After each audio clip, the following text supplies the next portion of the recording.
இதே சோனியா காந்திக்கு ஐயா கருணாநிதிக்கு நான் வாக்கு கேட்டிருக்கேன். தெருவா போய் ஆங்கில படம் போல என்னை கடத்தி கொண்டு போனாங்க. ஏன்னா காவல்துறை என்னை கைது பண்ண விரட்டிட்டு வருது, சென்னையிலேருந்து வருது, புதுச்சேரிட்ட காவல்துறையிட்ட ஒப்படைக்கிறதுக்கு இங்கேருந்து கூட்டிகிட்டு ஓடுறாங்க.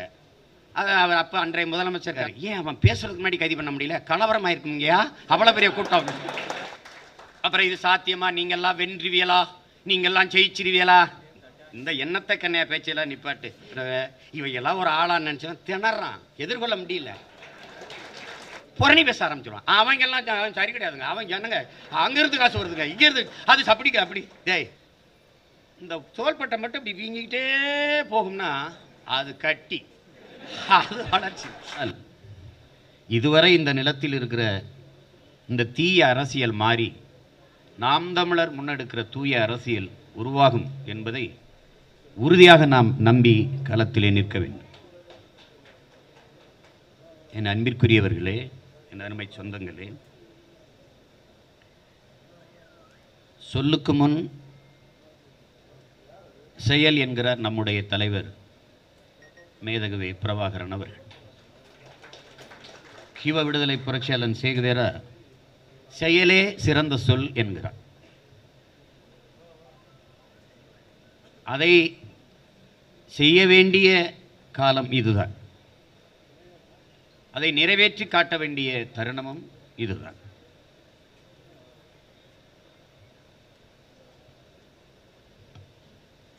இந்த இனத்திற்கு நேர்ந்த ஒரு பேரவலம் அடிமையாக வாழ்வதையே அருமையான சுதந்திரம் என்று கருதிவிட்டதுதான். உலகில் பல்வேறு மொழிவழி தேசிய இனங்கள் தாங்கள் அடிமையாக இருக்கிறோம், வீழ்ந்து கிடக்கிறோம் என்பதை தெரிந்து உணர்ந்து கொண்ட எல்லா இனங்களும் விழிப்புற்று எழுச்சியுற்று விடுதலை பெற்றிருக்கிறது. ஆனால் பன்னெடுங்காலமாக தமிழ் தேசிய மக்கள் தாங்கள் அடிமையாக இருக்கிறோம், வாழ்கிறோம் என்பதை அறியாது வாழ்வதுதான் வரலாற்று பெருந்துயரம். அப்படி என்ன சீமா நம்ம அடிமையா இருக்கிறோம் அப்படின்னு, உங்கள் தாய்மொழியில் உங்கள் கோயில்களில் வழிபட முடியாது. அதைவிட ஒரு கீழான அடிமை நிலை ஒன்றும் இல்லை. உங்கள் தாய்மொழியில் உங்கள் பள்ளிகளில் கல்லூரிகளில் படிக்க முடியாது, படித்தால் வேலை கிடையாது. உங்கள் நீதிமன்றங்களில் உங்கள் வழக்குகளை உங்கள் தாய்மொழியில் வாதிட முடியாது, வாய்ப்பு இல்லை. எவ்வளவு எவ்வளவு இழிவான தாழ்நிலை என்பதை அறிவுச்சிறந்த தமிழ் சமூகத்தின் பிள்ளைகள், என் அன்பு உறவுகள் சிந்திச்சு பார்க்கணும். எதுவும் இல்லை. தமிழர் நிலம் கண்முன்னே சுரண்டப்படுகிறது. இத்தனை நிலம் இருக்கும்போது ஏன் ஊரில் மட்டும் ஏன் அணு உலை வருது? இத்தனை நிலம் இருக்கும்போது ஏன் மண்ணில் மட்டும் எதுக்கு தாமிர ஆலை வருது, ஸ்டெர்லைட் வருது? இதே மீத்தேன் ஈத்தேன் காவிரி படுகையில் இருக்கிறது போல கங்கை படுகையிலும் இருக்குதே, அங்கெல்லாம் ஏன் பூமியை தோண்டல? எல்லா துன்பங்களும் துயரங்களும் தமிழ் தேசிய இனத்தை துரத்துவதற்கு காரணம், என் அன்பிற்குரிய சொந்தங்களே, இந்த இனத்தை வழிநடத்தி செல்ல தலைவன் இல்லை. இதே நம்முடைய மீனவர்களை 4 பேரை சிங்களர்கள் தாக்கி கொண்டிருப்பது போல ஒரு வட இந்திய மீனவரை கொண்டிருந்தால் அல்லது வேற மாநில மீனவரை கொண்டிருந்தால் என்ன நடந்திருக்கும் என்று பாருங்கள். கேரளாவில் 2 மீனவர்களை இத்தாலி கடற்படை வீரர்கள் தூரத்தில் படகு வரும்போது எச்சரிக்கிறார்கள். அவர்கள் சந்தேகத்தின் பேரில் சுட்டு விடுகிறார்கள். அந்த 2 மீனவர்களும் இறந்து விடுகிறார்கள். உடனடியாக கேரள அரசு அந்த கடற்படை வீரர்களை கைது பண்ணி சிறைப்படுத்திட்டது. வழக்கு நடந்து கொண்டிருந்தது. அவர்களிடத்தில் தண்டம் விதித்து 2 கோடி வாங்கி 2 மீனவர் குடும்பத்திற்கும் நிவாரணம் கொடுத்து விட்டது கேரள அரசு. வழக்கு நடந்து வழக்கின் முடிவில் அவர்கள் சொல்கிறார்கள், இந்த குற்றத்திற்கு இந்த வீரர்களுக்கு அதிகபட்ச தண்டனையாக தூக்கு தண்டனை கொடுக்கலாம் என்று சொல்கிறார். இந்திய பாராளுமன்றத்தில் அந்த 2 மீனவர்கள் சாவுக்கு குரல் எழுப்பி எல்லோரும் பேசுகிறார். ஆனால் இதுவரை 845 பேர் கொல்லப்பட்டிருக்கிறார். இந்த 4 பேரோட சேர்த்து ஒரு நாதியற்ற இனமாக நாம் நின்று கொண்டிருக்கிறோம் என்பதை அறிவில் சிறந்த எனது தமிழ் சொந்த பிள்ளைகள் சிந்திச்சு பார்க்கணும். நமக்கென்று நாதி கிடையாது. ஏனென்றால் நமக்கென்று அரசியல் வலிமையோ அதிகார வலிமையோ ஆகப்பெறும் தலைமையோ கிடையாது. ஒரு தகப்பன் இல்லாத வீடு எப்படி தட்டுக்கட்டு நிற்குமோ அப்படி தலைவன் இல்லாத நாடும் மக்களும் தட்டுக்கட்டு நிற்பார்கள்.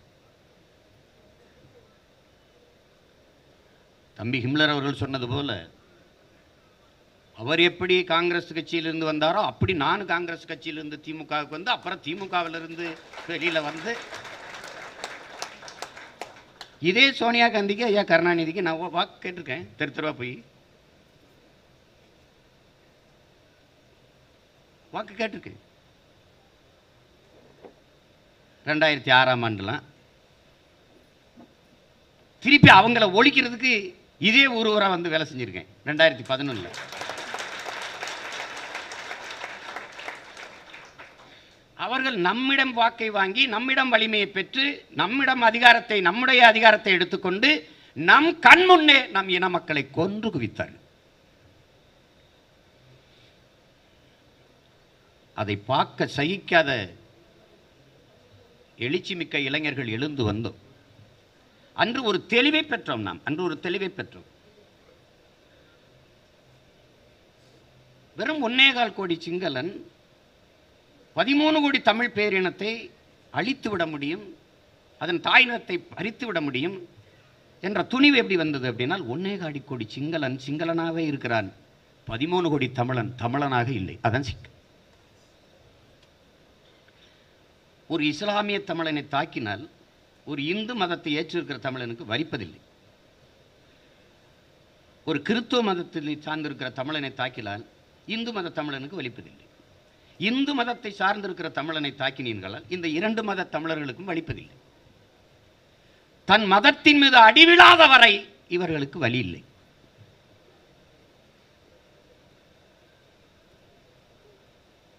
மறவரை தாக்கினால் நாடாருக்கு வலிப்பதில்லை, நாடாரை தாக்கினால் மறவருக்கு வலிப்பதில்லை, கோணாரை தாக்கினால் பிள்ளைமாருக்கு வலிப்பதில்லை. இது எப்படி இருக்குது? ஏன் தமிழ் சமூகம் வீழ்ந்தது? சாதி மதங்களாக அந்த உணர்ச்சியை ஊட்டி மொழி உணர்வில்லாது இன உணர்வில்லாது சாதிய உணர்வு மத உணர்வை ஊட்டி பிளந்து பிரிச்சான்.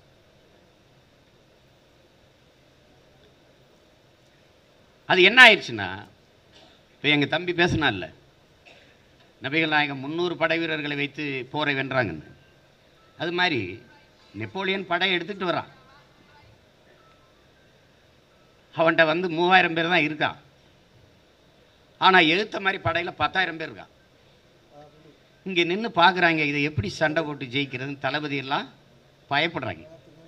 நெப்போலியன்ட்ட கேட்குறாங்க, பேசாமல் திரும்பிடலாம், அவங்க ரொம்ப கூட்டமாக இருக்காங்க, நம்மளால் சண்டை விட முடியாதுன்ட்டு.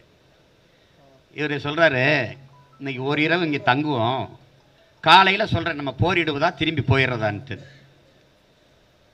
படுத்து எந்திரிக்கிறாங்க, போருன்ட்டார், சண்டை போடுறோம்டா அப்படின்னு. 3000 வீரர்களை வைத்து 10,000 வீரர்களை வென்றுட்டார். வென்றுட்ட பிறகு எப்படி இந்த போரில் வெற்றி சாத்தியப்பட்டது கேட்கும்போது சொல்றாரு, ஒன்றும் இல்லை அப்படின்னா. நீங்கள் சொல்லுங்கிறார். ஒரு ஒற்றனை காட்டுறாரு, நீங்கள் சொல்லுங்க எப்படி சாத்தியமானதுன்னு. இவர் போய் உளவு அனுப்புறாரு, போய் பார்த்து அந்த படைக்குள்ளே அவங்க கூட்டத்துக்குள்ளே போய் புகுந்து என்ன நடக்குதுன்னு வாருன்னா, அங்கே 500 பேர் ஒரு கூடாரத்தை போட்டு தனியாக சமைச்சு சாப்பிட்றான், 300 பேர் ஒரு கூடாரத்தை போட்டு தனியாக சமைச்சு சாப்பிட்றான், 200 பேர் ஒரு கூடாரத்தை போட்டு அதன் கீழே இருந்து தனியாக சமைச்சு சாப்பிட்றான், அப்புறம் 150 பேர் தனியாக இருந்து சமைச்சு சாப்பிட்றான். இப்படி கூட்டமாக குழுக்களாக பிரிந்து தனித்தனியாக சாப்பிட்றான். இப்போ இவர் என்ன முடிவு எடுக்கிறாரு, இந்த 350 பேர் அடித்தா அந்த 500 பேருக்கு வலிக்காது, அந்த 500 பேர் அடித்தா இந்த 350 பேர் வரமாட்டான், இந்த 150 பேர் அடித்தா அந்த 200 வரமாட்டான். அப்போ அவன் ஸ்ட்ரென்த்து அதிகபட்ச வலிமையை அவன் 500 பேர் தான்டா ஆடுறான், அடிச்சிட்டான். இதுதான் சண்டை. இப்போ இத்தனை கோடி தமிழ் சமூகம் வீழ்ந்தது காரணம் என்னம்ல, தேவர் அடித்தா நாடார் வரமாட்டாரா, நாடார் அடித்தா கோணார் வரமாட்டாரா, ஆடுறான்னு அடிக்கிறான். அதை பார்த்த பிறகு தமிழ் சமூகத்தின் பிள்ளைகள், அடுத்த தலைமுறை தமிழ் பிள்ளைகள் நாங்கள் விழித்துக் கொண்டோம். சாதி மத உணர்ச்சி பின்னுக்கு தள்ளுறான், தமிழன் என்கிற இன உணர்ச்சியை முன்னிறுத்துறான்.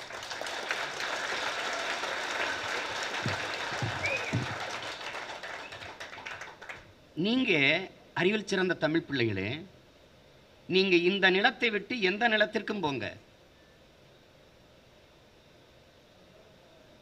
ஆஸ்திரேலியா போங்க, அமெரிக்கா போங்க, பிரான்ஸ் போங்க, ஜெர்மனி போங்க, நீங்க எங்க போனாலும் அவன் உங்களை யாருன்னு கேட்பான்.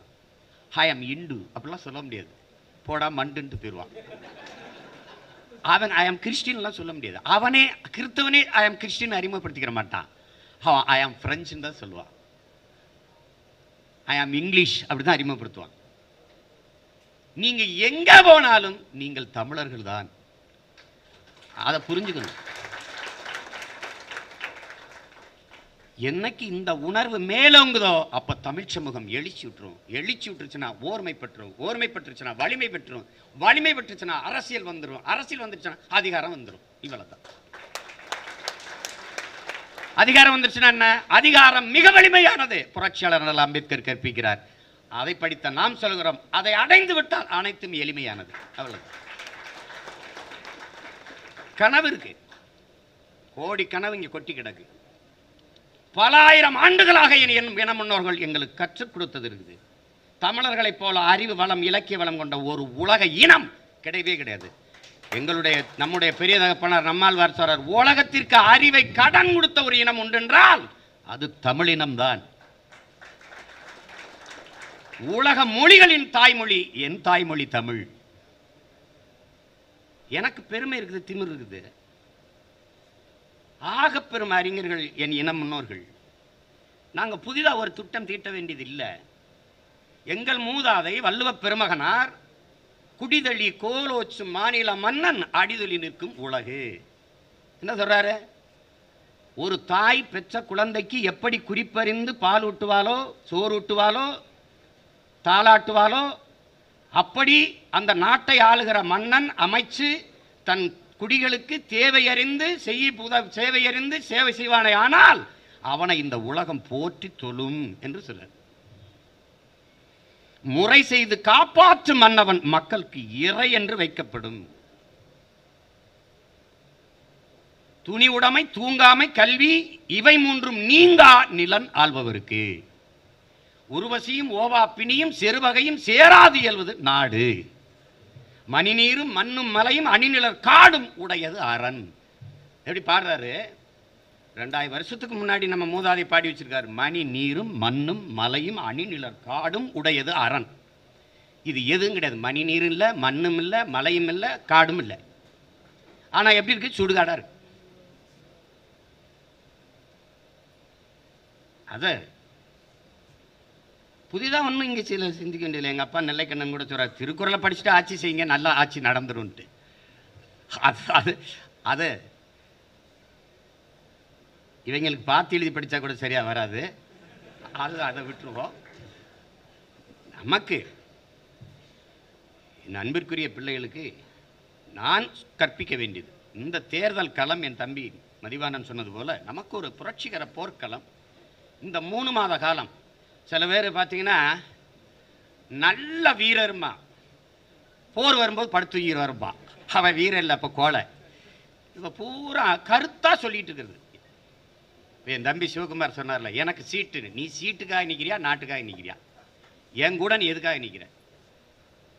எனக்கு கொடுத்தா தானே நீ வந்து என்னை இடைமறிச்சின்னு வச்சுக்க, குறவழியை நினச்சி போடுவேன். அந்த அந்த அந்த மிரட்டல் உருட்டலுக்கு நாங்கள் கவலைப்படுறதில்லை. இருந்தா இரு, இல்லைன்னா போ. மாசத்துங்க எங்களுக்கு ஒரு கோட்பாட்டை சொல்லுகிறார், இறந்தவர் போக இருப்பவர் முன்னேறுக. நான் சொல்றேன், சென்றவர் போக நின்றவர் களமாடுங்க. அவ்வளவுதான். 2016 இவ்வளவு பெரிய கூட்டம் இல்லை. ஒரே ஆளு, ஒரு ஆளு, ஒத்த ஆளு. இந்த நிற்கிறேன் என் தம்பி சிவகுமார் பாளையங்கோட்டையில் கூட்டத்தை போட்டான். இனம் செத்துக்கிட்டு இருக்கு, கத்தி அழுகிறதுக்கு வந்தேன். 50,000 பேர் கூட்டிட்டான். ஒத்த ஆளு தான், ஒரே ஆள். ஆங்கில படம் போல என்னை கடத்தி கொண்டு போனாங்க. ஏன்னா காவல்துறை என்னை கைது பண்ண விரட்டிட்டு வருது. சென்னையிலிருந்து வருது புதுச்சேரிட்ட காவல்துறையிட்ட ஒப்படைக்கிறதுக்கு. இங்கேருந்து கூட்டிகிட்டு ஓடுறாங்க. அது அவர் அப்போ அன்றைய முதலமைச்சர் ஐயா கலைஞர் கேட்டிருக்காரு, ஏன் அவன் பேசுறதுக்கு முன்னாடி கைது பண்ண முடியல? கலவரமாக இருக்குங்கய்யா. அவ்வளோ பெரிய கூட்டம், அவ்வளோ பெரிய கூட்டம். ஒரு ஆள். இதான் எளிய மக்களின் புரட்சி. அன்றாடங்காட்சிகள், தினக்கூலிகள், நாங்கள் முன்னெடுக்கிற இந்த அரசியல் தான் புரட்சி. எந்த பின்புலம் இல்லை, சாதியை சொல்லலை, மதத்தை சொல்லலை, எந்த அமைச்சருடைய வாரிசுகளும் நாங்க இல்லை. அப்பா இருப்பார், அதுக்கப்புறம் மகன் வருவார் என்று இல்லை. பணம் இல்லை, எந்த தொலைக்காட்சியும் எந்த பத்திரிகையும் எங்களை காட்டாது, எழுதாது. நாங்க போட்டியிடுறோம்ங்கிறதே சொல்லாது. அதை பத்தி நாங்க கவலைப்படுறதில்லை.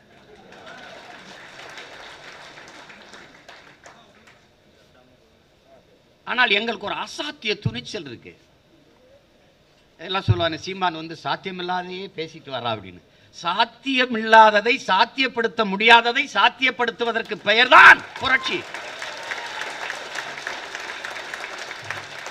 அன்பிற்குரிய மக்களே, சாத்தியத்திலிருந்து எது ஒன்றும் பிறப்பதே கிடையாது. தேவையில் இருந்துதான் பிறக்குது. அதைத்தான் demand is the mother of இன்வென்ஷன்ங்கிறான். தேவைதான் கண்டுபிடிப்பின் தாய்ங்கிறான். இங்க சாத்தியமா சாத்தியம் இல்லையா? விண்வெளியில நம்ம பறந்துடலாமா? இந்த பறவைகள் போல பறந்துடலாமா? சாத்தியமா நினைச்சா பறந்துக்க முடியாது. தேவையா தேவையில்லையா? தேவை நினைச்சா பறந்துட்டான். தேவைன்னு நினைச்சான் காலுக்கு செருப்பு வந்துச்சு. தேவைன்னு நினைச்சான் கைக்கு கடியாரம் வந்துடுது. தேவைன்னு நினைச்சா கையில் 2 செல்போன் இருக்குது. தேவைன்னு நினைச்சா ஒளி வாங்கி வந்துருச்சு, ஒளிபெருக்கி வந்துருச்சு. தேவைன்னு நினைச்சா விளக்கு வந்துருச்சு. தேவைதான் கண்டுபிடிக்குது. இப்போ இந்த அரசியல், இந்த கட்சி முன்னெடுக்கிற அரசியல் கோட்பாடு இந்த நாட்டுக்கு மக்களுக்கும் தேவையா தேவையில்லையா? இதுதான் முன்னாடி இருக்கிறது. அவ்வளவுதான். அப்புறம் இது சாத்தியமா? நீங்கெல்லாம் வென்றுவியலா? நீங்கெல்லாம் ஜெயிச்சிருவியலா? இந்த எண்ணத்தை கண்ணையா பேச்செல்லாம் நிப்பாட்டு. என்னத்தை போய் சரியானது வென்றே தீரும் என்கிறான் சேகுவேரா. நாங்கள் சரியானவர்கள், வென்றே தீரும். எங்கள் தலைவர் எங்களுக்கு கற்பிக்கிறார், எனக்கு கற்பிக்கிறார், தனிப்பட்ட முறையில் என்னட்ட சொல்றார், நாம் சாதாரணமானவர்கள், தோற்கலாம், ஆனால் சத்தியம் தோற்றதாக சரித்திரத்தில் செய்தி இல்லை. நாம் சத்தியத்தின் மக்கள், நாம் உறுதியாக வெல்லுவோம்ங்கிறார். ஏனென்றால் சத்தியம் நமக்கு சாட்சியாக இருக்கிறது, வரலாறு நமக்கு வழிகாட்டுகிறது, நாம் தொடர்ச்சியாக போராடி வெல்லுவோம்ங்கிறார். அதான் என் பிள்ளைகளுக்கு நான் கற்பிக்கிறேன். நம்பிக்கை தளர்த்தாத. இங்க பார், உன்னை ஒருவனாலும் தோற்கடிக்க முடியாது, உன் நம்பிக்கையில் நீ தோற்கிற வரை என்கிறார். யார்? சுபாஷ் சந்திர போஸ். நல்லவர்கள் கூட தோற்றதாக செய்தி உண்டு, நம்பிக்கை கொண்டவர்கள் தோற்றதாக வரலாற்றில் செய்தி இல்லைங்கிறார் நமது உயிர் தலைவர் மேதகுவே பிரபாகரன் அவர்கள். நம்பிக்கையோடு அலெக்சாண்டர் பெற்ற வெற்றி, அடைந்த செல்வங்கள் எல்லாவற்றையும் தன் தோழர்களுக்கு பிரிச்சு கொடுத்துறான். பிரிச்சு கொடுத்துட்டு அவன்கிட்ட எதுவுமே கிடையாது. அப்ப அந்த தோழர்கள் கேட்கிறாங்க, அலெக்சாண்டர் எல்லாவற்றையும் எங்களுக்கு தந்துட்டியே, உனக்கிட்ட ஒண்ணும் இல்லை, உன்கிட்ட என்ன இருக்குன்னு கேட்கும்போது வேகமாக ஓடி தன் குதிரை மேலே ஏறி அமர்ந்து கொண்டு என் அன்பிற்குரிய தம்பி தங்கைகளே தன் வாளை உயர்த்தி சொல்கிறான், என்னிடத்தில் நம்பிக்கை இருக்கிறது என்று.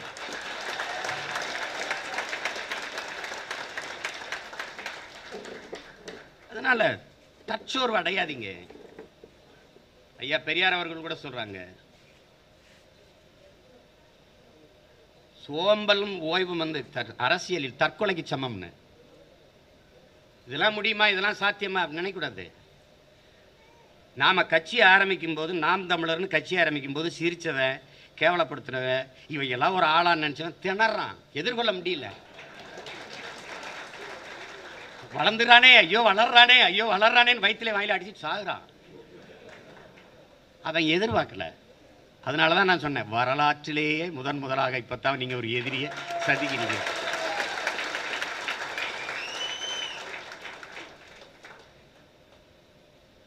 சாக்ரட்டிஸ் நமக்கு கற்பிக்கிறான்ல,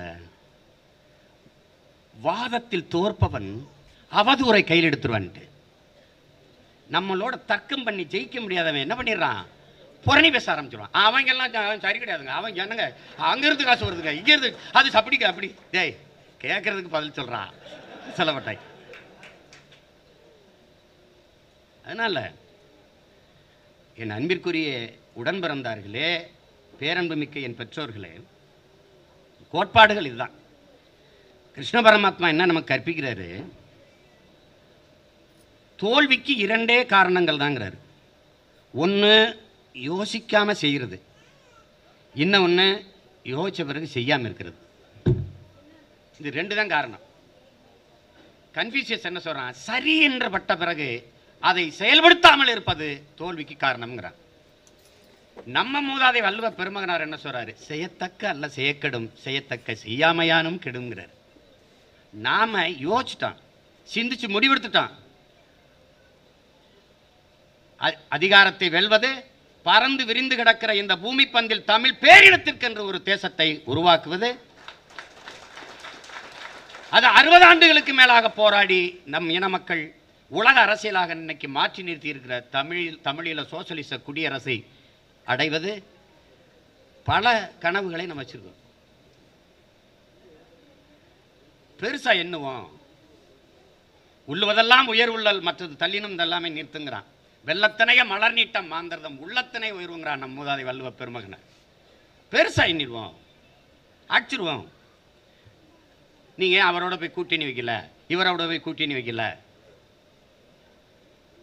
நாங்கள் புலிகள் தனிச்சுதான் வேட்டைக்கு போவோம், தனிச்சுதான் வேட்டையாடுவோம். நாங்கள் எங்கள் தாய் தந்தையரை, எங்கள் உடன் பிறந்தார்களை, எங்கள் உறவுகளை முழுமையாக நம்புகிறோம். அவர்கள் தங்கள் பிள்ளைகளை கைவிட்டு விட மாட்டார்கள் என்ற அசைக்க முடியாத நம்பிக்கை எமது உறவுகள் மீது நாங்கள் வைத்திருக்கிறோம். அதனால தனிச்சு நிற்கிறோம், அதனால தனிச்சு நிற்கிறோம். சிங்களன் வலிமையற்றவன், பல நாட்டு படைகளை 20 நாட்டு படைகளை துணைக்கிழத்தி கொண்டு எங்களோடு மோதினான். நாங்கள் மான மறவர்கள், வீரத்தமிழ் மறவர்கள். எங்கள் தலைவன் தனித்து நின்று 20 நாட்டு படையோட சண்டை செய்தான். அவன் பிள்ளைகள் நாங்கள்.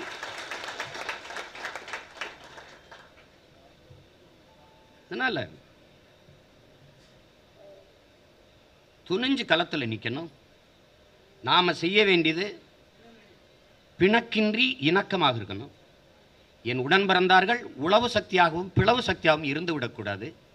தன்னை முன்னிறுத்துகிற போக்கை கைவிடணும். தலைவர் நமக்கு கற்பிக்கிறார், நான் பெரியவன் நீ பெரியவன் என்ற எண்ணத்தை கைவிடுங்கள், எல்லாவற்றிலும் பெரிது நாடும் நம்ம இனமும் என்கிற எண்ணத்தை கொண்டு நில்லுங்கிற. அதை தான் நான் உங்களுக்கு கற்பிக்கிறேன். தன்னை முன்னிறுத்தாது தான் பிறந்த இனத்தையும் தன் மண்ணையும் முன்னிறுத்தி எவன் களத்தில் நிற்கிறானோ அவன் தான் சரியான நாம் தமிழர் வீரனாக இருக்க முடியும்.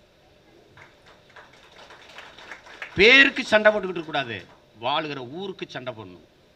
அதான் இங்க முக்கியம்.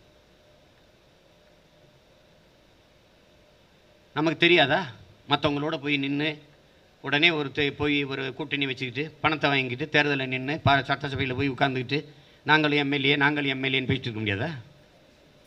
அதுக்காக வந்தோம், நம்ம அதுக்காக வந்தோம். முற்று முழுதால ஒரு தூய தேசம் படைக்க நினைக்கிறோம். அதுக்குத்தான் சமரசம் இல்லாமல் இந்த அரசியலை முன்னெடுத்து போறோம். கல்வியை உலக தரத்து கொடுக்கணும்னு நமக்கு ஒரு கனவு இருக்குது. உலகிலே தென்கொரியா தான் முதல் இடத்துல இருக்குது, 2வது இடத்துல ஜப்பான், 3வது இடத்துல சிங்கப்பூர், 4வது இடத்துல ஹாங்காங், 5வது இடத்துல பின்லாந்து. இந்த 4 நாடுகள் தான் இருக்குது. அந்த 5 நாடுகள் இருக்கு. இந்த 5 நாட்டை தாண்டிய ஒரு நாடாக என் தாய் நாடு தமிழ்நாடு வரணும். அது நம்ம கனவு. நம்ம என்ன சொல்றோம், நோ யூகேஜி நோ எல்கேஜி. அரும்பு மொட்டு மலர் 3 வகுப்புகள். என் பிள்ளை படிக்கிறது, பெற்றோரும் ஆசிரியரும் படிக்கணும். யாரா என் பிள்ளைய படிக்கணும், அவனுக்கு என்ன பிடிக்குதுன்ட்டு. 6 வயசு வரும்போது சான்றிதழ் கேட்பேன் 1ஆவதுல சேர்க்கறதுக்கு. அவன் வந்து கொடுக்கணும். அவனுக்கு இசை பிடிக்குது, இசை தான் அவனுக்கு பாடம், இசை படிச்சு கொடு அவனுக்கு. அப்புறம் இங்கிலீஷ் அதை மொழி பாடமாக படிச்சுக்க, தாய்மொழி நல்லா படிச்சுக்க. தமிழ் இல்லாத அறிவா, தமிழில் இல்லாத அறிவா, நம் தாய்மொழியில் இல்லாத இலக்கிய செழுமையா? என் அன்பிற்குரியவர்களே, ஆற்றூர் பெரிய கவிஞன் ரவிவர்மா கேரள கவிஞன், உலகில் யாருக்காவதுதான் இந்த அரிய வாய்ப்பு கிடைக்கும், தன் தாய்மொழியிலேயே ஆகப்பெரும் இலக்கியங்களை படிக்கிற வாய்ப்பு, நல்வாய்ப்பு யாருக்காவதுதான் உலகில் கிட்டும், அது கிரேக்கர்கள் சீனர்களை தாண்டி இந்தியாவில் தமிழர்களுக்குத்தான் இருக்கிறது என்று.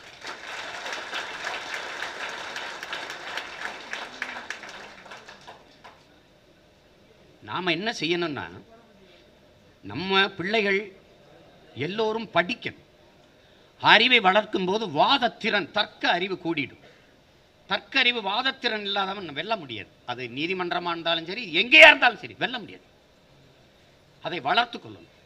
குறிப்பாக வேட்பாளராக இருக்கிற என் தம்பி தங்கைகள் வந்து குறைஞ்சபட்சம் நமது ஆட்சியின் செயல்பாட்டு வரைவாவது நல்லா படித்து வச்சுக்கணும். இந்த வாட்டி கொடுக்குறதையும் படித்து வச்சுக்கணும். படித்து வச்சுட்டு நீங்கள் வந்தால் என்ன செய்வீங்க? நாங்கள் வந்து அப்படி கல்வியை கொடுப்போம். உலகத்தரத்திற்கு கல்வியை கொடுப்போம். கல்வி இலவசம். ஏழை பணக்காரன், உயர்ந்த சாதி தாழ்ந்த சாதி எந்ததும் கிடையாது. அனைவருக்கும் கல்வி, சரியான சமமான தரமான கல்வி இலவசம். தூய குடிநீர் இலவசம். தண்ணி விற்பனைக்கெல்லாம் தடை. தண்ணி உலக உயிர்களின் உயிர் உடைமை. அது மனிதனுக்கு மட்டுமானது அல்ல. இந்த உலகம் மனிதனுடையது அல்ல, அவனுக்கு மட்டுமானது அல்ல. இது பல லட்சக்கணக்கான உயிர்களின் உடைமை இந்த உலகம். அப்ப தண்ணீர் வந்து எல்லா உயிர்களுக்கும் தேவைப்படுது. அதை மனிதன் அடைச்சி குடுவையிலையும் போத்தலையும் போட்டு போட்டு வித்துக்கிட்டு இருந்தான்னா, ஈ எறும்பு சிட்டுக்குருவி பாம்பு பல்லி அணில்ல குரங்குலாம் என்ன செய்யும்? கிரிக்கெட் விளையாடிட்டு இருக்கான், அந்த கரவுண்ட இந்த தடலை வந்து தண்ணி வச்சு நினச்சிட்டு போகிறான். நிறைய குரங்கு ஓடியாந்து அது நக்கி குடிக்குது. அது புல்லும் இல்லை, புல் மாதிரி ஒரு தரை. அவ்வளவு கொடுமை. ஒரு அணில்லாம் மனிதனை பார்த்தா ஓடும். அது ஒருத்தன் தண்ணி போத்தலை கொண்டு பின்னாடியே போய் கெஞ்சுது, எனக்கு கொஞ்சம் தண்ணி கொடுன்ட்டு. தேனீக்கெல்லாம் குளங்குட்டையில் தண்ணி குடிக்கிறது இல்லை, குழாயில் மொக்கிது. இந்த பாவமே இவங்களை அழிச்சிடும். கொடுமை. காடுகளில் இருந்துதான் அறிவு சிறந்த மக்களே நமக்கு மலை முகடுகளில் காடுகளில் இருந்தான் அறிவு ஓடி வந்தது. ஆறா வந்தது, நீரா வந்தது, நமக்கு சோறா வந்தது. இப்போ காடுகளில் ஒரு தொட்டியை கட்டி தண்ணியை ஊற்றி வைக்கிறான் விலங்குகள் குடிக்க. எப்படி எப்படி திரும்பிச்சு பாருங்க. அங்கே யானை ஒன்று வருது, தொட்டியில் கீழே போயிடுச்சு தண்ணி. அந்த யானை தும்பிக்கை விட்டு குடிச்சிட்டு போயிடுது. ஒரு காட்டு மாடு வந்து நிற்கிது, தொட்டியை சுற்றி சுற்றி வருது. இதையெல்லாம் இதை எந்த மனச்சான்று இருக்கிற மனிதன் வந்து பார்த்துட்டு இருக்க முடியும்? எவ்வளோ கொடுமையாக இருக்கு பாரு. நொய்யலாறு, திருப்பூரில் கோவையில் அந்த நொய்யலாறு, அந்த ஆறுல தண்ணி கண்டக்கால அளவு தண்ணி கிடக்கு. மாடு இறங்கி தண்ணி குடிக்க போகுது, வாயை வைக்குது. தண்ணி இருக்கு, வாயை வைக்குது, குடிக்கலை, எடுத்துருது. அந்த இடத்துல நகர்ந்து போய் மறுபடியும் வாயை வைக்குது, குடிக்கலை, எடுத்துருது. ஏன்? சாய கழிவு. ஏங்க இப்படி தண்ணி நுரையா வருதுன்னு கேட்டால் வேளாண் துறை அமைச்சர் சொல்கிறாரு, நிறைய மக்கள் சோப் போட்டு குளிக்கிறாங்க. எப்படி அறிஞர்கள் நம்மளை ஆள்றாங்க பத்தியில.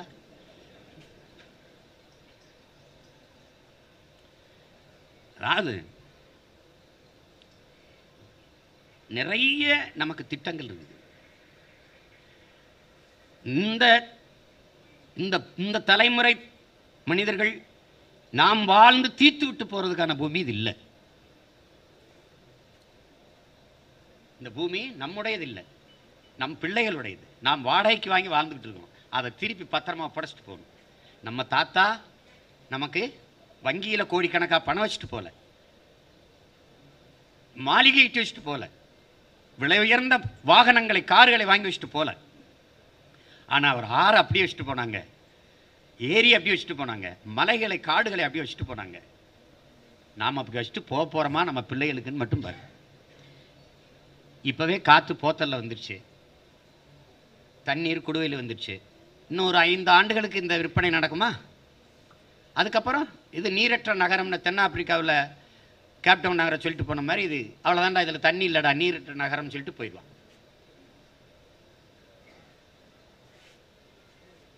பல வெளிநாட்டு நிறுவனங்களுக்கு நிலத்தடி நீரை எவ்வளவு வேணாலும் நீ உறிஞ்சிக்க வித்துக்க என்ற அனுமதியை கொடுத்து விட்டுட்டு கடல் நீரை குடிநீராக்கி எனக்கு சுத்திகரித்து கொடுக்குறேன்றான். அதுக்கு 50,000 கோடி செலவு பண்ணுறேன்றான். ரிவர்ஸ் ஓஸ்மாசிஸ்னு அமெரிக்க முறை அது. அவனுக்கு கப்பந்து கட்டிட்டு எனக்கு குடிக்கிற ஒவ்வொரு மடக்குக்கு நம்ம அமெரிக்கா காசு கொடுக்குறோங்கிறத நீங்கள் கவனத்தில் வச்சுக்கணும். கடல், சூரிய ஒளி, வெப்பம், நீராவி, அப்புறம் மேகம், குளிர்ந்து மேகம் நகர்ந்து போகுது, காற்று தள்ளிட்டு போகுது, அதை தடுக்குது ஒரு ஆள், யார்? மலை. பேரரணா நின்று தடுக்குது. அதுக்கு மேலே 200 அடி 100 அடிக்கு உயர்ந்திருக்கிற மரங்கள் குழுன்னு இருக்குது. அந்த குளிர்த்தன்மை அதுதான், அந்த மரங்கள் தான் மேகத்தை அறுவடை செய்து கீழே மலையாக கொண்டு வருது. அருவியாக ஓடி வருது, அப்புறம் ஆறாக ஓடி வருது. ஆறு இந்த நீரை தேக்கி வைத்து பருகி கொள்ளாமல் மறுபடியும் இதை கடல்ல விட்டுவிட்டு அந்த கடல் நீரை சுத்திகரிக்கிறேன்னா இயற்கை தான் அழகா சுத்திகரித்து தருதடா உனக்கு தூய குடிநீரை. தூய குடிநீரை தருதே. எப்படிப்பட்ட வாழ்க்கையை வாழ்ந்து கொண்டு எப்படிப்பட்ட ஆட்சியாளர்கள்ட்ட மாட்டிக்கிட்டு நம்ம வாழ்றோங்கிறது மட்டும் பாரு. நம்ம என்ன செய்யறோம்னா சின்ன சின்னதா மாற்றங்கள் செய்ய வரல, மொத்தமாவே தகர்த்துட்டு புதுசா ஒரு கட்டடத்தை கட்டிடுறோம்.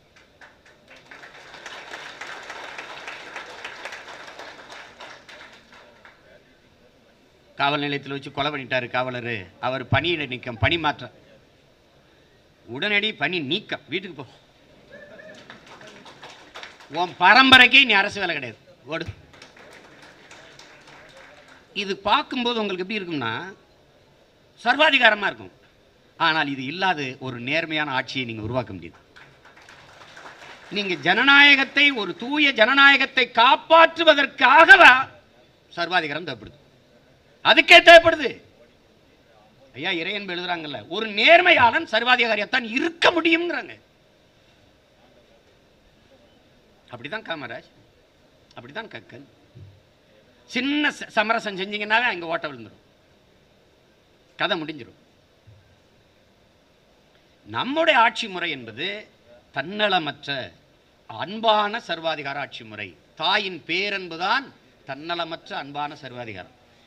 விளையாடிக்கிட்டு இருக்கிற அப்பா சாப்பிட்டு போய் விளையாடுப்பா, ஒரு தடவை அம்மா சொல்றாங்க.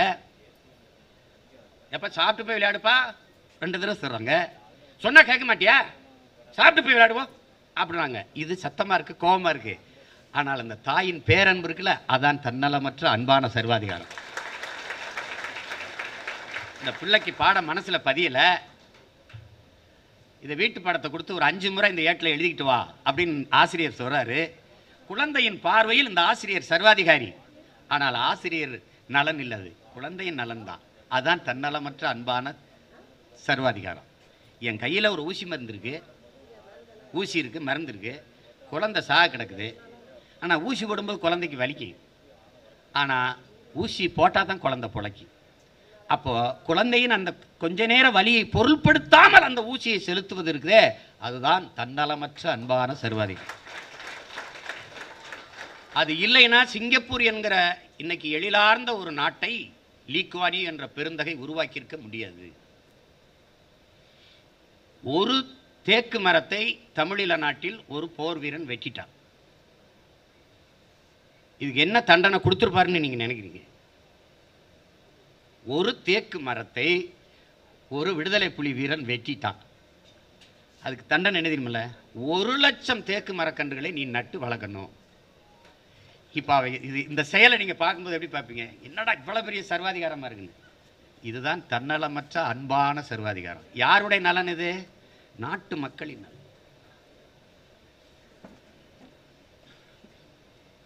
நம்ம சொல்லும்போது என்ன பண்ண, நீங்கள் ஆடு மாடு மேய்க்க போட்டுருவார் போல் இருக்குதே, சாணி எல்லாம் போட்டுருவார் போல் இருக்குதே, எத்தையாவது கேள்வி பண்ணிட்டு கிடப்பா.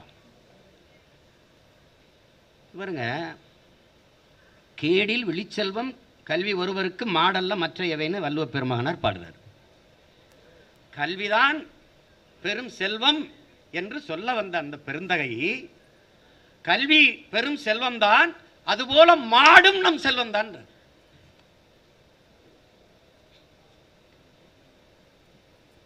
இவன் என்னமோ மாடு வளர்க்குறதெல்லாம் ரொம்ப கேவலம் ரசிச்சு, அதான் நான் சொல்கிறேன்ல, நீ இந்த ஆடு மாடு வளர்க்குறத கேவலம்னு சொல்லிடா, அது திட்டினா, நீ இங்கே கிருஷ்ண பரமாத்மாவை இழிவாக பேசுகிறாய், நீ நபிகள் நாயகம் ஸல்லல்லாஹு அலைஹி வஸல்லம் அவர்களை இழிவாக பேசுகிறாய், நீ இயேசு கிறிஸ்துவை இழிவாக பேசுகிறாய். ஏன்னா இவங்க 3 பேரும் மாடு வச்சிருக்காங்க, ஒட்டகம் வச்சிருக்கிறாங்க, ஆடு வச்சிருக்காங்க. என்ன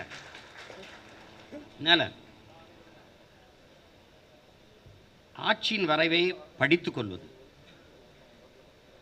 நாங்கள் பேசுகிற கருத்துக்களை நல்ல ஆழமாக உள்வாங்கிக் கொள்வது, அதை நமக்கு ஊடகம் இல்லாதனால என் உடன் பிறந்தார்கள் அவரவர்கள் அலைபேசியவே நமக்கான ஊடகமாக மாற்றணும்.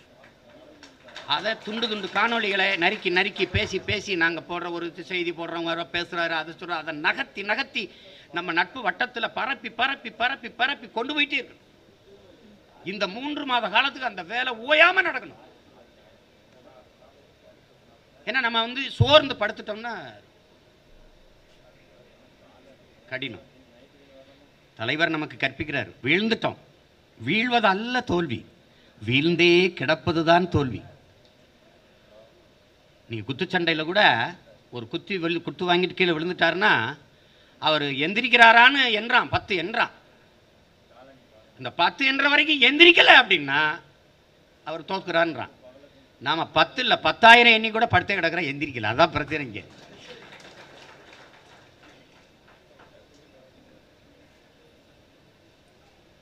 அது அருமை தம்பி தங்கிகள், பள்ளி கல்லூரிகளில் படித்துக் கொண்டிருக்கிற இளைய தலைமுறை பிள்ளைகள், நாங்கள் முன்னெடுத்துக்கிற வைக்கிற அரசியலை ஆழ்ந்து நோக்குங்கள்.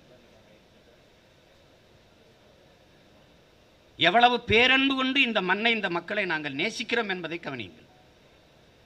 எவ்வளவு ஆக்கப்பூர்வமான வேலை திட்டங்களை சொல்றோம்னு பாருங்க.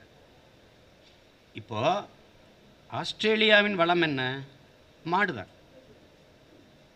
டென்மார்க் மாடு பால், பிரேசில் மாடு பால். இந்தியாவே பெருமையா என்ன பேசுது? நாட்டின் பிரதமர் பீஃப் எக்ஸ்போர்ட் है, हिंदुस्तान इज नंबर 1 है பேசியிருக்கிறார். அதை ஏன் பெருமையா சொல்லுவேன்? நாங்க தின்னத்தான் கொள்ளுவேன். உங்களுக்கு புரியுதா? இப்போ ஊரானு கூட்டி விடுவான். 24 லட்சம் டன் ஆண்டு ஒன்றுக்கு மாட்டுக்கறி ஏற்றுமதி செய்யுது. 24 லட்சம் டன். அந்த வெட்டி விற்கிற முதலாளியை விட்டுருவான். எவனாவது 1/2 கிலோ 1 கிலோ வாங்கி சாப்பிட்டா அடிச்சு கொண்டுருவான். இது ஒரு பரதேசி குற்றம். டேய், எனக்கு உணவை உறுதி செய்யடா, அப்புறம் நான் எதை சாப்பிடுறதுன்னு முடிவு செய்யடா.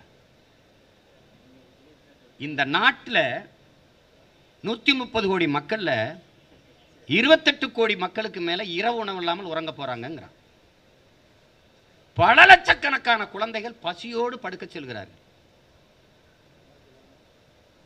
இவர்கள் பேசிக் கொண்டிருப்பார்கள், நாங்கள் வளர்கிறோம், இந்த ஹார்லிக்ஸ் பேபி ஒன்று வரும், நான் வளர்கிறேனே மம்மி அப்படி. இது எந்த பக்கம்டா?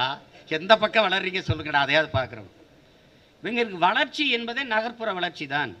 சிற்றூர்களின் வளர்ச்சியை பற்றி கவலை கிடையாது. அது எந்த மாதிரியான போக்கு என்றால், நண்பிற்குரியவர்களே, நான் ஜிம்முக்கு போகிறேன், காலில் இருந்து தலைவரை எல்லாவற்றுக்கும் உடல் உறுப்பு தசை நார்களுக்கு எல்லாத்துக்கும் பயிற்சி கொடுக்கறதுக்கு பேர் தான் அது வலுவான உடல் பயிற்சி வளர்ச்சி. இந்த தோள்பட்டை மட்டும் இப்படி வீங்கிக்கிட்டே போகும்னா அது கட்டி, அது வளர்ச்சி, அது நோய். இவங்க சொல்ற வளர்ச்சி ஸ்மார்ட் சிட்டி, ஸ்மார்ட் வில்லேஜ் கிடையாது. இதனால என்ன ஆகுறதுன்னா, நகர்ப்புறங்களை நோக்கி சிற்றூர்களில் வாழ்கிற என் மக்கள் படையெடுக்க தொடங்குறான். ஏன்னா அங்கதான் கல்வி இருக்குது, அங்கதான் மருத்துவம் இருக்குது, அங்கதான் வேலை வாய்ப்பு இருக்குதுன்னு நகர்ப்புறங்களை நோக்கி படையெடுக்கிறான். நகரங்கள் பிதுங்கி வலியுது.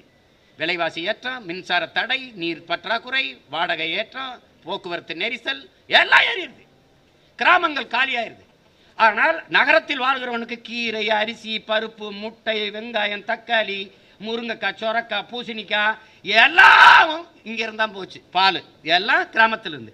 கிராமத்தை காலி பண்ணிட்டு நான் அங்க போயிட்டேன்னா உனக்கு எங்க இருந்து வரும்? எங்க இருந்து வரும்? இதெல்லாம் எப்படி இருக்கு பாருங்க.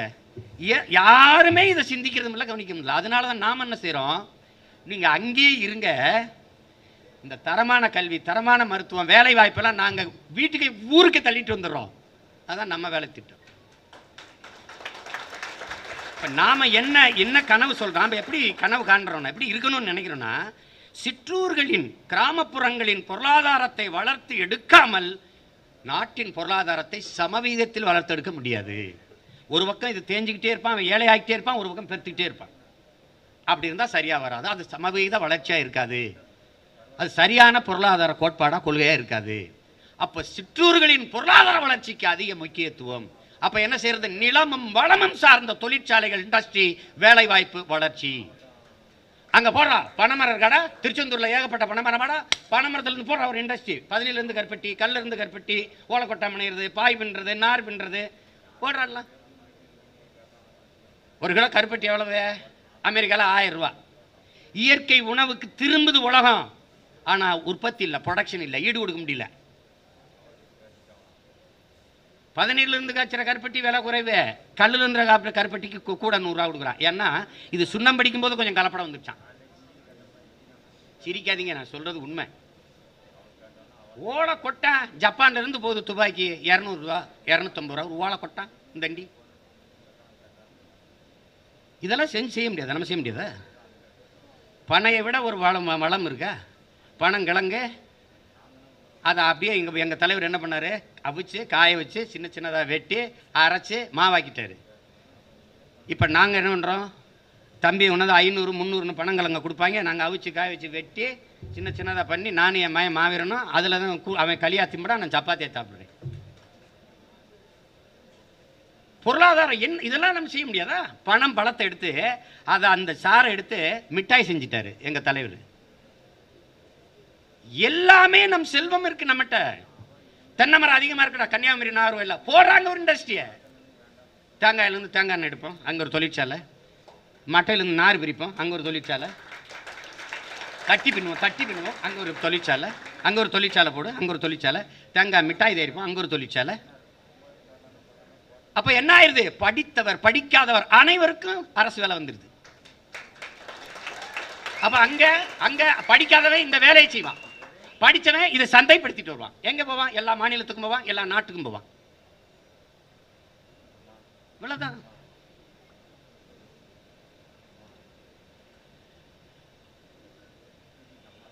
இது நாட்டின் மீது மக்களின் மீது அக்கறை இருக்கிறவர்கள் சிந்திப்பது. எப்படியாவது ஏமாற்ற வேண்டும் என்று நினைக்கிறார்கள் இவர்கள். நாம் இதை எப்படியாவது மாற்ற வேண்டும் என்று நினைக்கிறோம். இந்த துயர துன்பத்திலிருந்து என் மக்களை காப்பாற்ற வேண்டும் என்று துடிக்கிறோம். அதுக்கு தான் நம்ம இவ்வளவு சண்டை போட வேண்டியது இருக்கு, இவ்வளவு உறுதியாக நிற்க வேண்டியது இருக்கு. இப்போ கூட்டணி வச்சிட்டோம், எல்லாரும் சொல்றாங்களே இவர் என்ன கூட்டணி வச்சுட்டா எப்படி 117 பெண்கள் 117 ஆண்களுக்கு எப்படி கொடுக்கறது? யார் கூட சேர்ந்து கொடுக்கறது? யார் கூட? லஞ்சம் ஊழலை ஒழிக்கணும், யார் கூட சேர்ந்து ஒழிக்கிறது? இவங்களெல்லாம் ஒழிச்சா தான் அதை ஒழிக்க முடியும். வாக்குக்கு காசு கொடுக்கிற அந்த செயலில் தான் ஊழல் லஞ்சத்திற்கான விதையே ஊண்டப்படுகிறது. என் அன்பு சொந்தங்களே, அதுதான் ஆக பெரும் துரோகம் அங்குதான் நடக்குது. நாம அந்த நோட்டை வாங்கிக்கிட்டு ஓட்டை விற்கிறோம், அவன் அந்த ஓட்டை வாங்கிக்கிட்டு நாட்டை விற்கிறான். இதுதான் நடக்குது. அப்ப வாக்கு என்பது நம் மதிப்பு மிக்க உரிமை, வலிமை மிக்க ஆயுதம். அதுவே மாற்றத்திற்கான அரசியல் கருவி. ஆயுதம் என்பதை அறிவார்ந்த தமிழ் சமூக மக்களுக்கு என் அன்பு பிள்ளைகள் சொல்லிக்கொண்டே இருக்கணும். நாமளே ஊடகமாக மாறுவது ஒன்று.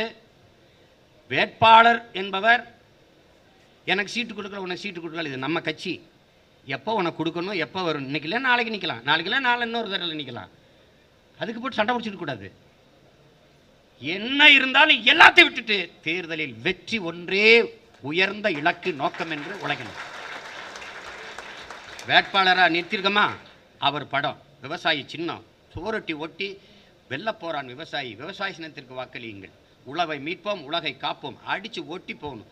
நாம் தமிழர் கட்சியில் இணைய கீழே எண்கள். அவன் கூப்பிடுவான், அன்பா பேசணும். வைப்பா அப்புறம் பேசுவா, அப்படிலாம் பேசக்கூடாது. தன்மையா மரியாதையா நாம் தமிழர் பிள்ளைகள் வந்து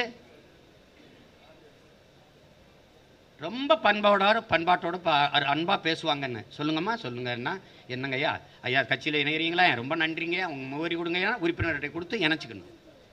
அவங்க களத்துக்கு வர்றாங்க, பணிக்கு வர்றாங்கிறத விடுங்க. ஆனால் நமக்கான வாக்காளர்களாக ஆகிவிடுவார்கள், நம் கட்சிக்காரர்களாக மாறிவிடுவார்கள். ஏன்னா நீங்க 17 லட்சம் பேர் நம்ம கட்சியில் இல்லை, ஆனால் பாராளுமன்றத்திற்கு 17 லட்சம் பேர் வாக்கு செலுத்தியிருக்கிறாங்க.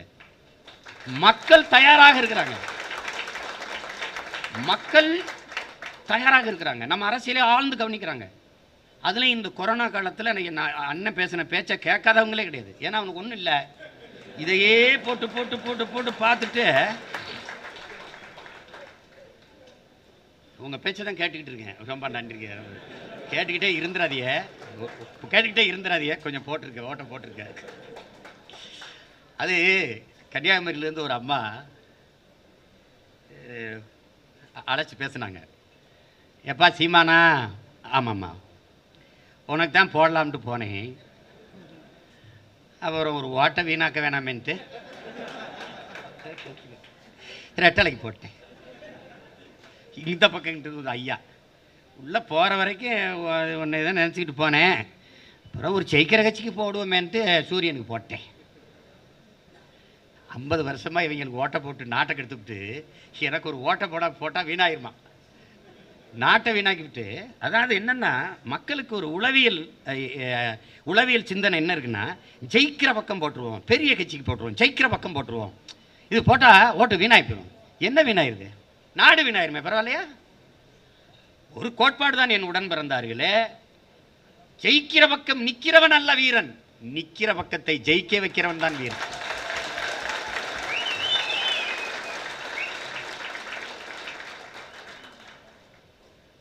நாம் தமிழர் படை பெரும்படையாக பெருகி வந்து கொண்டிருக்கிறது. அது இந்த தேர்தலுக்கு அப்புறம் பாருங்க, அடுத்த 5 வருட ஆட்டம் எங்க கையில தான் இருக்கு.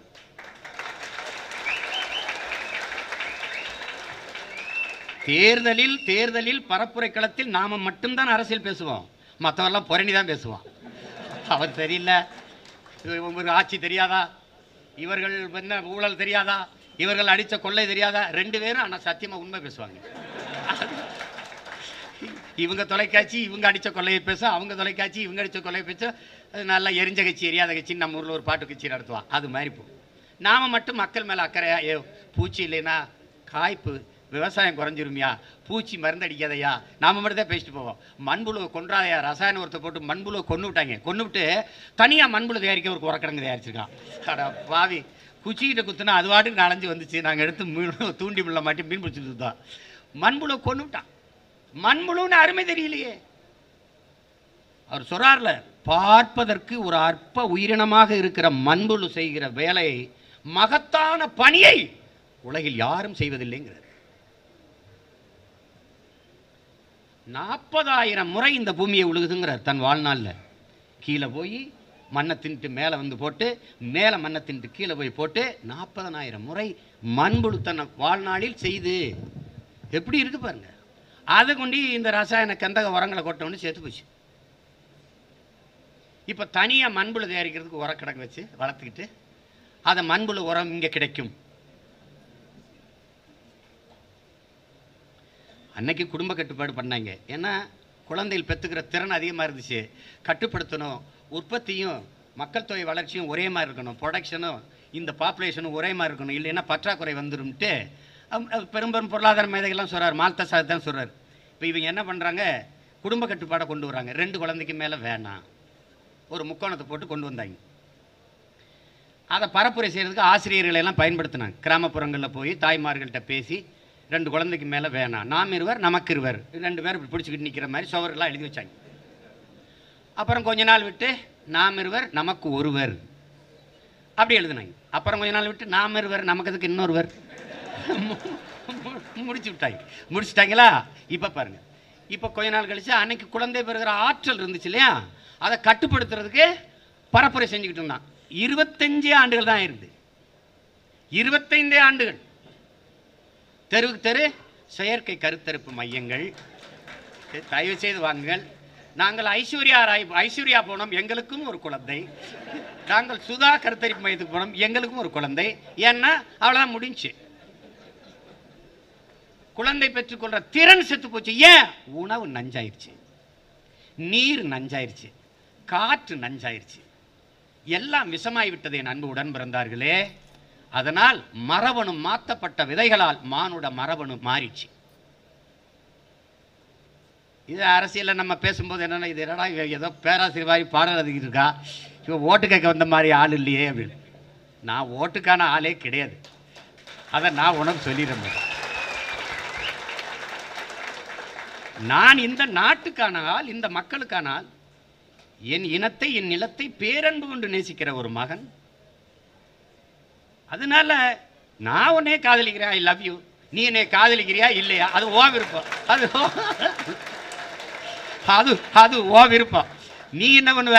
பான் பராக் போடுறவே, தடி அடித்து சுற்றுறவே, பொறித்தனம் பண்ணுறவன் பின்னாடி போய் கட்டிட்டு போவேன். நான் நல்லவன், நல்லா வச்சு உன்னை காப்பாற்றுவேன்ற, நீ வர மாட்டேன். அதுக்கு நான் ஒன்றும் பண்ண முடியாது. நான் உன்னே நேசிக்கிறப்பா. அது நீ நேசிக்கிறது நேசிக்காத வா இருக்கும். அதனால நம்ம என் அன்பு உடன் பிறந்தார்கள், நம் தொகுதியில் எத்தனை வாக்ககம் என்கிற தலைமை, அதாவது மாவட்ட தலைமை, தொகுதி தலைமைகள் எத்தனை வாக்ககம் இருக்குங்கிறத முடிவெடுக்கணும். அந்த வாக்ககத்துக்கு குறைஞ்சது 10 பேர் முகவர் போடும். அந்த வேலைகள் எப்போ தொடங்க சொல்லிட்டேன், ஆனால் இதுவரை தொடங்கல. இன்றிலிருந்து தொடங்கணும். அதுக்கு பிறகு ஒருவர் 10 வாக்காத எப்படியாவது பெறணும்ட்டு உங்கள் உடன் பிறந்தவர்கள், உடன் படித்தவர்கள், உடன் பணி செய்பவர்கள், உடன் விளையாடுபவர்கள், உடன் இந்த நீங்கள் சந்திக்கிற நண்பர்கள், இவர்களெல்லாம் பேசி பேசி பேசி பேசி நம்ம அரசியலை அவர்களுக்கு கடத்தி புரிய வைத்து எங்களுக்கு வாக்கு செலுத்துங்கள் என்று நமக்கானவர்களாக மாற்றுங்கள். இதுதான் நமக்கு இருக்கிற வழி.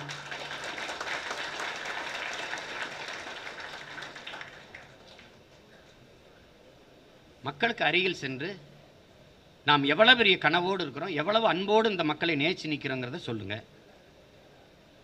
பாதுகாப்பாக செல்லுங்க. முகக்கவசம் அணியாமல் செல்லாதீங்க. சானிடைசருங்கிற திரவத்தை போட்டு கையை அடிக்கடி கழுவிக்கிறங்க, சோப்பு போட்டு கழுவிக்கிறங்க. எச்சரிக்கை உணர்வு ரொம்ப அவசியம். கொரோனா என்கிற கொடிய நோய் தொற்று பார்க்குறீங்க. அரிய உயிர்களெல்லாம் நம்ம இழந்து வரோம். நம்முடைய தாய்மாமன் தமிழ் முழக்கம் சாகுலமிதவர்களே கொரோனா நோய் தொற்று நம்ம இழந்துட்டோம். மதிப்புமிக்க பாடகர் ஐயா எஸ்பி பாலசுப்ரமணியம் அவர்களை இழந்துட்டோம். ரொம்ப கவனமாக நீங்கள் இருக்கணும். இந்த மாதிரி பொறுப்பற்று சும்மா தெரியக்கூடாது. யாரை பார்த்தாலும் அப்படி தெரியுது. நீங்கள் உங்கள் சண்டியர்த்தனத்துக்குலாம் கொரோனா பயப்படாது ராஜா. நீ எவ்வளோ பெரிய ரவுடியாக இருந்தாலும் உள்ளே போய் கொண்டு போயிடும். கொரோனா கோடீஸ்வர, ஏழை, பணக்கார அதெல்லாம் பார்க்காது. கவனமாக இருங்க, அது ரொம்ப முக்கியம். இதில் விளையாட்டுத்தனம் பண்ணக்கூடாது. நான் பார்க்குறேன், என்னடா ஒருத்தம் கூட முகக்கவசம் போடாமல் திரித்துறாடா என்னடா அது, அப்படி இருக்கக்கூடாது. கொண்டு போங்க. இதுதான் நம்ம செய்ய வேண்டியது. சுவரொட்டி ஒட்டி கொண்டு போங்க. துண்டறிக்கைகள் கொடுங்க. ஆட்சியின் செயல்பாட்டு வரைவு வந்த பிறகு நாமளே துண்டறிக்கை என்னென்ன செய்ய போகிறோம், பொது திட்டம். அதுக்கப்புறம் உங்கள் மாவட்டம் சார்ந்து என்ன தேவை இருக்குது, தொகுதியில் என்ன பிரச்சனை இருக்குது, அதை நம்ம அதை எப்படி செய்து கொடுக்க போகிறோம், தீர்க்க போகிறோம். அதுக்கான வரைவுகளை துண்டறிக்கையாக கொண்டு போய் கொடுங்க. அந்த மாதிரி வேலைகளை இன்றிலிருந்தே நீங்கள் முன்னெடுங்க. அதான் ரொம்ப முதன்மையான பணி. தைரியமாக இருங்க, நம்பிக்கையோடு இருங்க, துணிவோடு இருங்க. களத்தில் போராடணுங்கிற அந்த வெறியை வச்சுக்கிறங்க. நம்முடைய அண்ணன் இங்கே பாருங்க, நபிகள் நாயகம் ஸல்லல்லாஹு அலைஹி வஸல்லம் அவர்கள் நமக்கு கற்பிக்கிறாங்க, அநீதியை எதிர்த்து அச்சமில்லாமல் போராடுபவன் எவனோ அவன்தான் உண்மையான ஜிகாத், புனித போராளி என்று கற்பிக்கிறாங்க. அப்படி நாம் அநீதியை எதிர்த்து போராடி கொண்டிருக்கிறோம். அவங்களே நமக்கு சொல்றாங்க, ஒரு காலம் வரும் அப்போது நேர்மையாக வாழ்வது என்பது உள்ளங்கையில் நெருப்பு துண்டை வைத்திருப்பதற்கு சமமாக இருக்குங்கிறாங்க நபிகள் நாயகம் ஸல்லல்லாஹு அலைஹி வஸல்லம் அவர்கள். நீங்க அந்த காலம் இந்த காலம்தான். நாம் நெருப்பு துண்டை கையில் வச்சுட்டு நிற்கிறோம். கவனமாக களத்தில் நிற்கணும். அதில் அண்ணன் பழனிபாபா அவர்கள் சொன்னது நீங்கள் நினைவில் வச்சுக்கிறீங்களா அன்பிற்குரியவர்களே? என் அன்பான மக்களே, நீங்கள் சாதி மதங்களாக பிளந்து பிரிந்து நின்றீர்கள் என்றால் தனிமைப்படுத்தப்படுவீர்கள், அச்சுறுத்தப்படுவீர்கள். ஆனால் மொழி இனமாக இணைந்து நின்றீர்கள் என்றால் வலிமை பெறுவீர்கள், பாதுகாப்பாக வாழ்வீர்கள் என்று சொல்றாரு. அதை கவனத்தில் வச்சுக்கணும். இன்ன ஒன்றையும் நமக்கு கற்பிக்கிறார், தமிழ் சொந்தங்களே, தமிழ் மக்களே, இன பற்று கொள்ளாதீர்கள், இன வெறி கொள்ளுங்கள். இல்லை என்றால் நீங்கள் ஆளப்படுவீர்கள், ஒருபோதும் ஆள மாட்டீர்கள் என்கிறார். நமக்கு இன பற்று இருக்குது, அதுவும் கூட புற்று மாதிரி ஆயிடுச்சு. அதனால ஆளப்படுறோம், நாம ஆளல. இந்த நிலம், இந்த இனம் வாழணும் என்றால் நாம் தமிழர் கட்சி ஆளணும். அதை கவனத்தில் வச்சுக்கிட்டு வேலை செய்வோம். நீ சண்டை பண்ணுமா உனக்கு இல்லை, உனக்கு பொறாமையாக இருக்கா, போட்டியாக இருக்கா, அதெல்லாம் தேர்தலுக்கு அப்புறம் நீங்கள் வச்சுக்கிறீங்க. அப்புறம் நான் பஞ்சாயத்து பண்ணுறேன். ஆனால் இப்போ அந்த பஞ்சாயத்தில் என்னை இழுத்து என் நேரத்தை வீணடிச்சிடாதீங்க. ஒற்றுமையாக இருந்து வேலை செய்யணும். ஒற்றுமையாக இருந்து வேலை செய்யணும். அந்த வார்த்தையை நீங்கள் ஆழமாக கவனிச்சுக்கணும். மார்க்சியம் கார்கி நமக்கு கற்பிக்கிறான், போர்க்குணமற்ற உயிரினங்கள் உலகில் பரிதாபகரமானவைங்கிறான். போர்க்குணமற்ற உயிரினங்கள் உலகில் பரிதாபகரமானவை. போராட்டமே வாழ்வின் இருத்தலை உறுதி செய்கிறதுங்கிறான். போராடும் போதுதான் மனிதனே பிறக்கிறான்ங்கிறான். நீ போராட தயங்குகிறாய், ஆனால் தினந்தோறும் மண்ணோடு போராடி போராடி தான் விதை முளைக்குதுங்கிறான் செய்வாரா. விதை போராடுது. புழு அதுக்கு எலும்பு நரம் கிடையாது, அடி அது வெடிச்சு துடிச்சு போராடும். பூனை தப்பிக்க வழி இல்லாமல் கதவை சாத்திட்டு அடி புளியா மாறி பாயும். புழு போராடுது, பூனை புளியா மாறுது. நீ எப்போ மாற போறாங்கிறத முடிவெடுத்துக்கணும். கோட்பாடு என்பது என்ன, ஒற்றுமை என்பது என்ன? என் அன்பிற்குரிய சொந்தங்களை, எதுக்கு நம்ம எல்லாம் ஒன்றா நிற்கணுங்கிறோம்? ஒரு விளக்கு, அதில் நெருப்பு எரியுது. ஃபூனு நான் வாய்க்கிட்ட ஒரு மெழுகுவர்த்தியில் இருக்குது, எரியுது. வாய்க்கிட்ட ஃபூன் ஊதுனா அணைஞ்சிருது. நெருப்பு சிறிதாக இருக்கும்போது நான் வாயிட்டிருந்து ஊதின சின்ன காற்றை அதை அணைச்சிருச்சு. ஆனால் இதே நெருப்பு அடர்ந்த காட்டுக்களில் பெருநெருப்பாக பற்றி பரவுகிற போது எந்த காற்று ஊதி அணைத்ததோ அதே காற்று ஊதி ஊதி வளர்க்குது. இதுதான் தத்துவம். நீ சிறிய நெருப்பாக இருக்கும் போது உன்னை அணைத்து விடுவான். நீ பெருநெருப்பாக பற்றி பரவு, புரட்சி தீயாக வெடி. உன்னை இவனே பேசுவான். சீமா வென்றுவான்டா, அடுத்த அவன் தான்டா வருவான். நாம் தமிழரே அவன் நல்லா வென்றுவாயப்பா, அவனே பேசிடுவான். இதான் உண்மை. தனி மனிதன் சீமான் இந்த தெருவில் நடந்தால் விபத்து. நம்ம எல்லாரும் சேர்ந்து நடந்தால் போக்குவரத்து நிறுத்தம். தத்துவம் இதுதான், தத்துவம் இதான் கோட்பாடு. இதை புரிஞ்சுக்கணும். அப்புறம் அங்க 2 பேர் திரும்பிக்கிட்டு இங்க 2 பேர் சேர்ந்துக்கிட்டு குழுவா இருந்தா தொலைச்சு போய் சொல்ற கேட்டுக்கு. அவர் என்னைய மாதிரி காட்டானே இந்த பாடுபடுத்துறாங்களே. ரஜினிகாந்தெல்லாம் வந்திருந்தா அவர் நிலைமை என்ன ஆயிரும்? ஐயோ அப்பா, தற்கொலைக்கு தள்ளியிருப்பாங்க அவர். நல்ல வேலை அவர் ஐயோ சாமி என்னை விடுகிறான்னு தப்பிச்சு போயிட்டார். நான் சொன்னேன், எங்க உள்கட்சி பிரச்சனையை சமாளிக்கிறதுக்குள்ளே உயிர் போயிருங்க, கொஞ்சம் கவனமாக இருக்குன்னு சொன்னேன். படி, அதனால தைரியமாக அது பண்ணணும். வேட்பாளராக நிற்கிறவங்க ஒரு தங்கச்சிக்கு உங்களுக்கு கொடுக்காம இன்னொரு தங்கச்சி கொடுத்துருக்கோன்னா நீங்கள் என்ன நினைக்கணும்? என் தங்கச்சிக்கு தான் கொடுத்துருக்காங்க, அதனால எனக்கு பெருமை தான் நினைக்கணும். அப்படி தான் நீங்கள் கொண்டாடணும். எனக்கு இல்லை உனக்கு இல்லை அப்படின்னு நினைக்கக்கூடாது. நம்ம வேற்று கிரகத்திலேருந்து வேறு எதில் நாட்டிலேருந்து கொண்டு வரல, நம்ம உடன் பிறந்தாருக்கு தான் கொடுத்துருக்கோம்.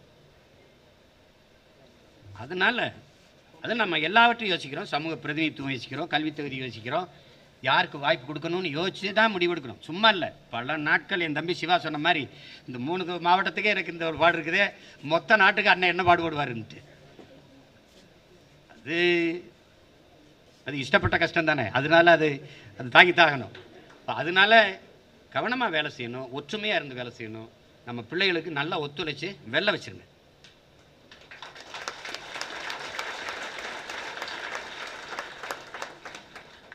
எப்பவுமே வெற்றி ஒன்று தான் இங்கே பாராட்டப்படுது. முதல்ல வந்தவனுக்கு தான் கைதட்டி விழுது, 3ஆவதாக வந்தாலும் தோலை தட்டி கொடுக்க கூட இங்கே ஆள் இல்லை. அதனால வென்றணும்.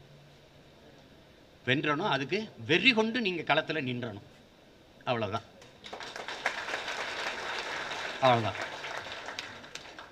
உறுதியாக நம்ம வெல்லுவோம், நம்பிக்கையோடு இருங்க. உங்கள் அனைவருக்கும் என்னுடைய புரட்சி வாழ்த்துக்கள்.